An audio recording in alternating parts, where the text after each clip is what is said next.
Our next guests are Tony Hawk, a skateboarding legend, and he's here with director Sam Jones with a new documentary entitled Tony Hawk, Until the Wheels Fall Off, which was recently acquired by HBO, premiering April 5th on HBO Max, straight from the hospital to the South by Southwest studio.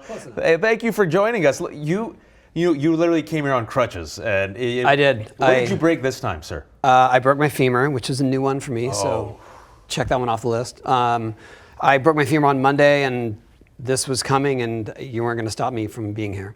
And how'd you break the femur, if we can ask? Riding my skateboard. Well, falling off my skateboard.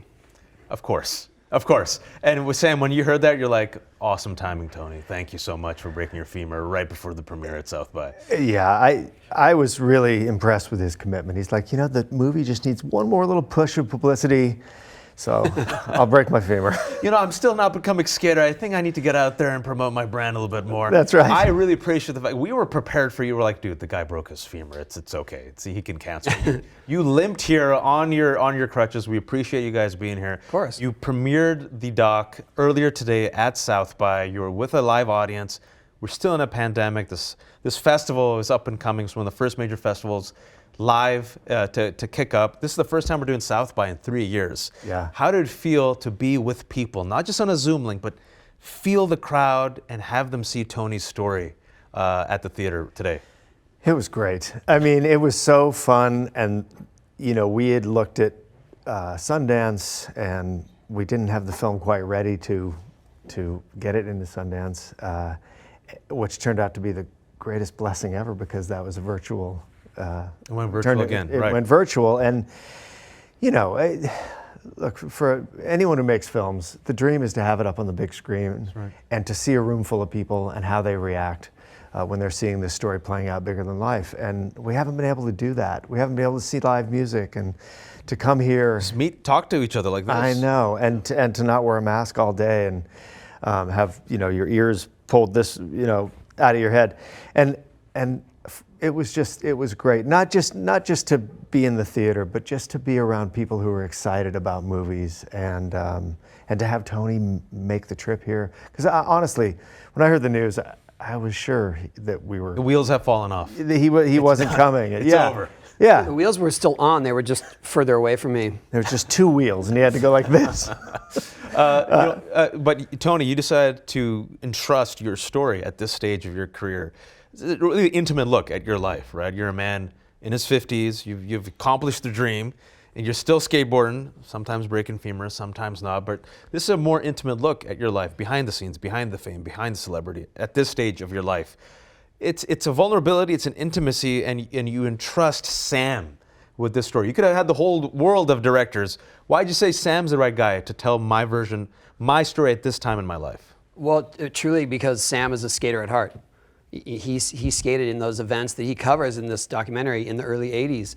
He was there witnessing them firsthand, and grew up with the sort of skateboard ethos of do it yourself and go counterculture and against the grain, and so I knew that he would get my mindset and my motivation throughout it, and I loved his Wilco doc, so I felt like he has a really soulful eye for telling a story. When he approached you, we were like, I'm in. Oh no, I approached him. Ah. Yeah, I called him one day, and I had assumed that someone was already making this, or someone had already, picked up the rights. And I often think that, and then, about certain ideas I have, and my setting is, someone's already thought of that. It's too good of an idea for, and so I called Tony. He said, no, I've had a couple inquiries, but they weren't right. They were either too mainstream, or they didn't understand skating, or they wanted my life story to stop at the 900. Right. And my whole pitch to him was that I wanted to explore what it's like to still be skating, and to still be, still feel like you have more to do and more to prove, and I think he connected with that idea and gave me a chance to do it. Because most people know you as a skater, but I'm an old man also. I found you out when it came to the video games, the Tony Hawk video games. I was like, Tony Hawk video games.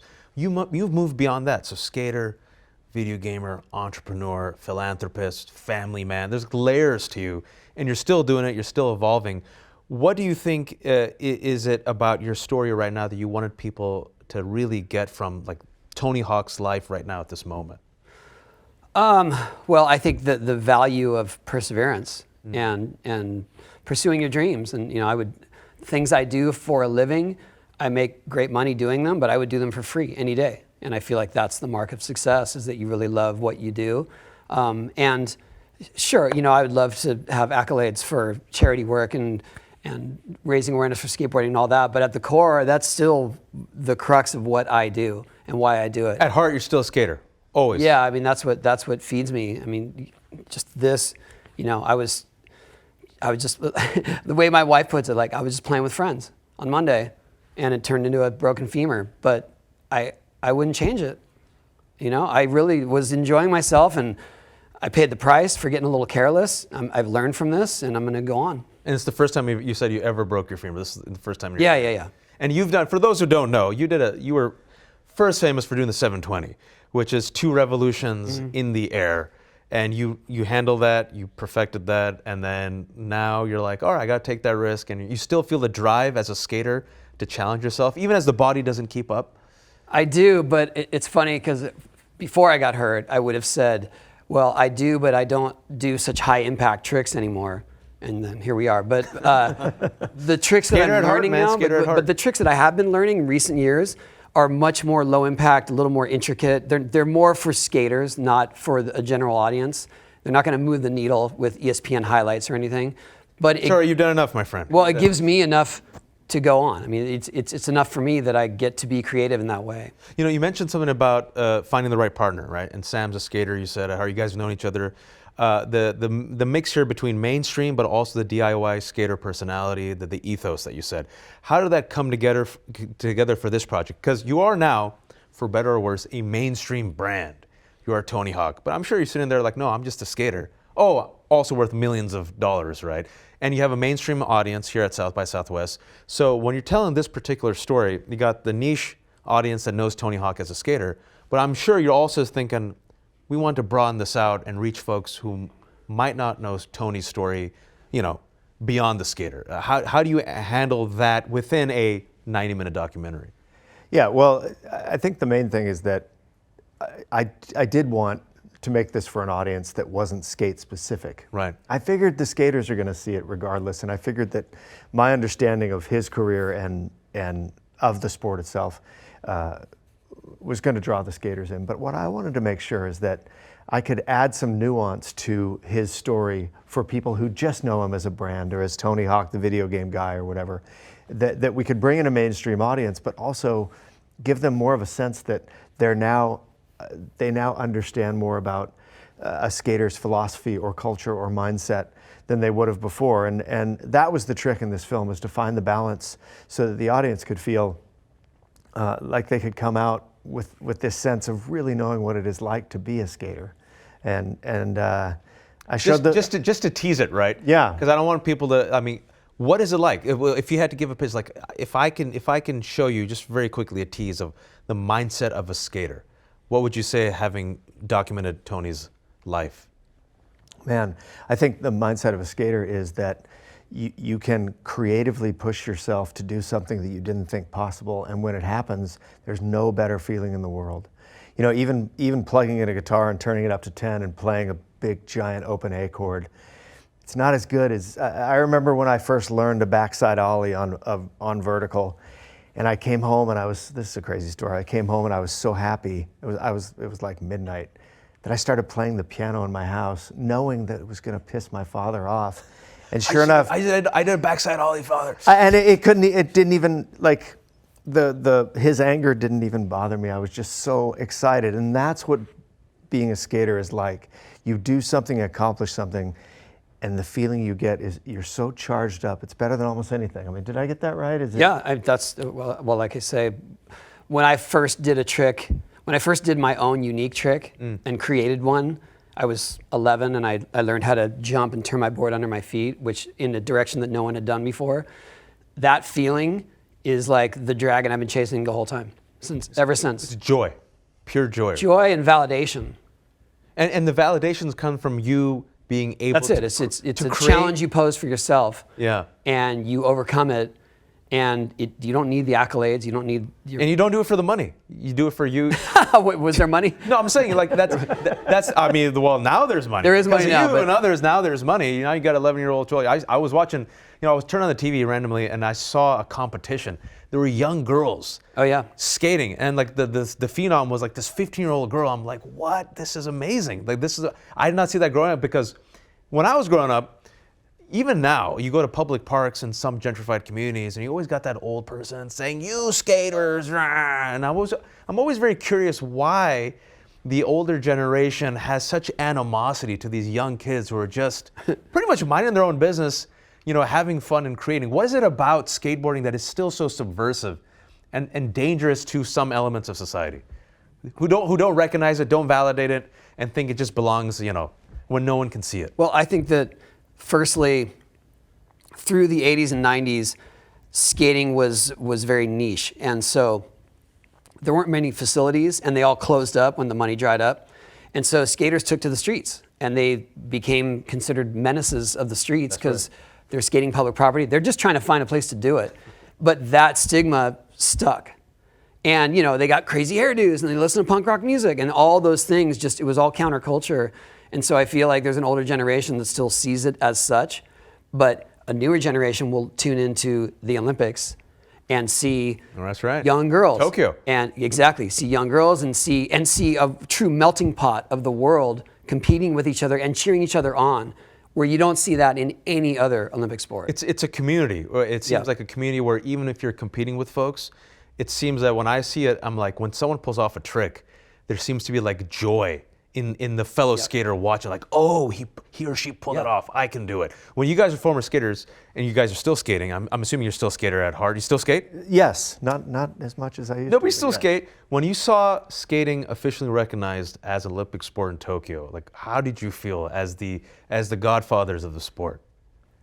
My first reaction was, finally, they got a clue. Yeah. I think it was a long time coming, and I know that there were a lot of hoops and red tape to cut through, and but I always felt like it had all the makings of an Olympic sport. It's athletic, it's artistic, it is already a form of competition, and so I felt like when they were considering including it in the games, that they should realize their audience is not getting any younger, and this will bring in a young audience the same way that snowboarding brought a young audience to the Winter Games. Yeah, That's right. I think that the 18-year-old that was still in me, when I saw it on the Olympics, I felt like saying to my parents, see, like, it's a real thing. See, Mom and Dad, I wasn't wasting my life. Exactly, because I was in the era of skateboarding as a crime, and so you did always kind of feel like that, like you were being childish or immature or doing something that was just going to lead to, worse things. And Well, you said menace. That's how it seems, like public Yeah. menace, nuisance, these Yeah. bad kids. Even though skateboarders are just minding their own business, hanging out with their friends, trying to pull off tricks. Well, having a because great it's time. because they have to hop fences to do so, and that became. Why I mention that is you, with your fame, with your money, with the fact that you've become an ambassador for the sport and the activity, you've actually solved this problem in a way. You have skateboarding like parks, right? And how many do you have now? How many have you sponsored? Well, our charity, the Skate Park Project, we help to serve underserved communities. We help to get skate parks in underserved communities. It's been going 20 years now, and we've helped to fund over 900 parks. Wow. In the U.S. And I mean, that's the work I'm most proud of. If I could choose a legacy, it would be that. The parks. Yeah. With the legacy, the movie talks about you at this stage of your life. And I was talking to Sheryl Crow, and she has a documentary here entitled Cheryl. The director was here, and it's a relationship where I asked with Cheryl. I said, like, where did you decide to draw the line where you're saying this is too much, this is too raw, this is too vulnerable? And then Cheryl said, with my director, we just kind of realized we're going to go where the story goes. And I caught myself sharing things about myself that I didn't anticipate sharing.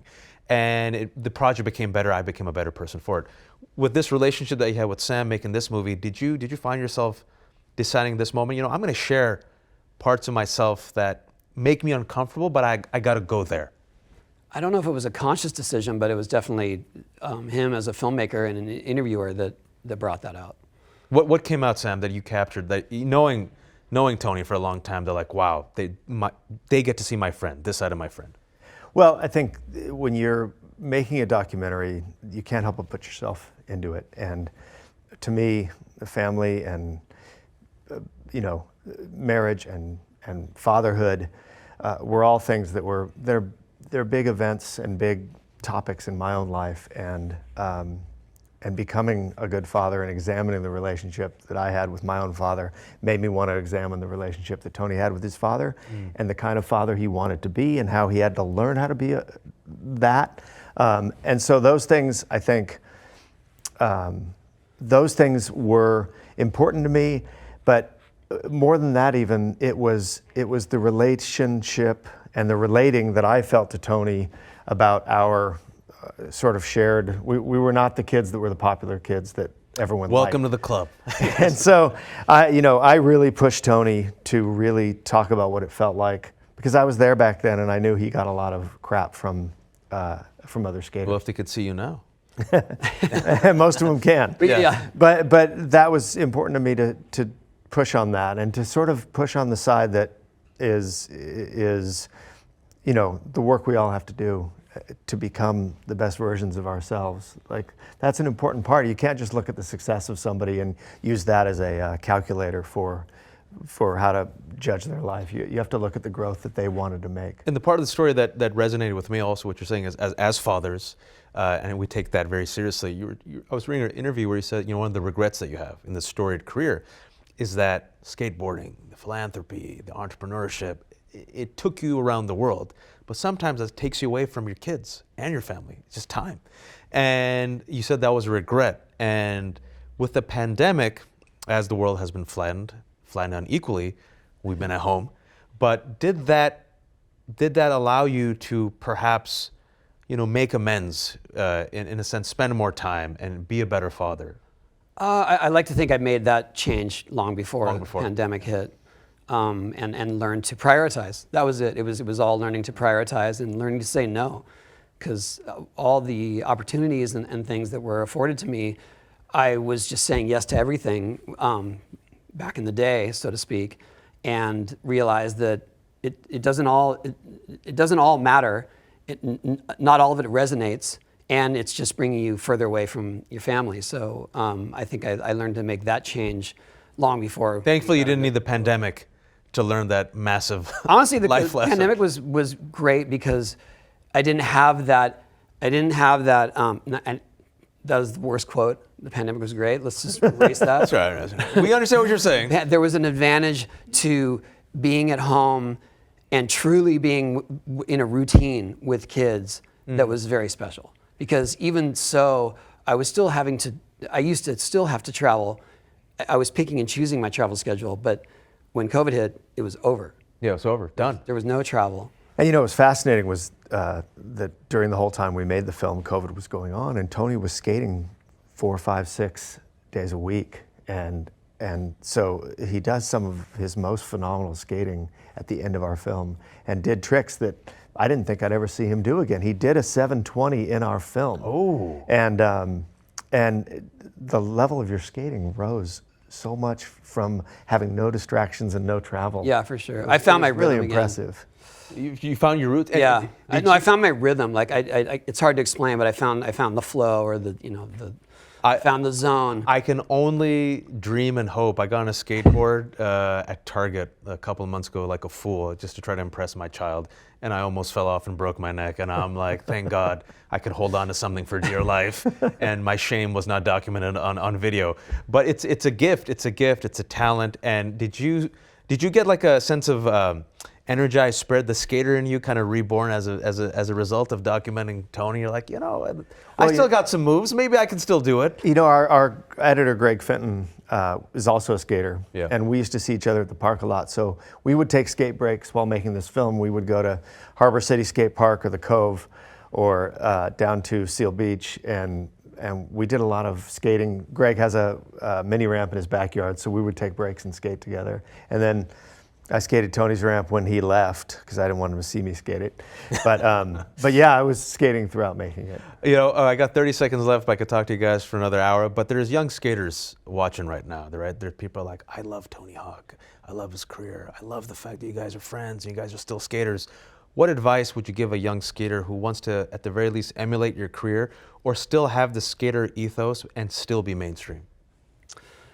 Well, I would say keep challenging yourself. That's what I've done. I didn't care how I ranked or the accolades. I just wanted to keep learning new techniques and new tricks and even ones that made me uncomfortable. And if you embrace all that and you are determined to figure it out, you will. And it'll bring you probably the most self-satisfaction than anything else. Sam? I would say put down your phone and go skate. We used to skate for 6-7 hours a day because it was more fun than anything. And if you can just focus your attention on something and not find the distractions, it will pay you back. And I just hope the kids get out there and skate, post-pandemic. We are very appreciative. Thank you so much for coming. You broke your femur. You guys are still here. Congratulations on the premiere. Thank you. The movie Until the Wheels Fall Off is coming out April 5th on HBO Max. Watch it if you can, guys. Have a great time at South by Southwest. Eat well, rest up if you can, and just don't break any more bones, Tony. We need you. We need you I'm for trying. a while. Sam, Tony, world of thanks. Speedy recovery. Thanks so much for stopping by, and thank you all for tuning in. Tony Hawk, Until the Wheels Come Off, screens online for 48 hours beginning tomorrow at 9 a.m. Check schedule.sxsw.com for details. And don't forget, you can watch all of our studio interviews on the South by Southwest TV app, available on Apple TV, Roku, Android TV, and Amazon Fire. These interviews are also available on our YouTube channel at youtube.com/SXSW. And for a complete list of our interview schedule, check out sxsw.com/studio. I'm Majat Ali. Thank you so much for tuning in.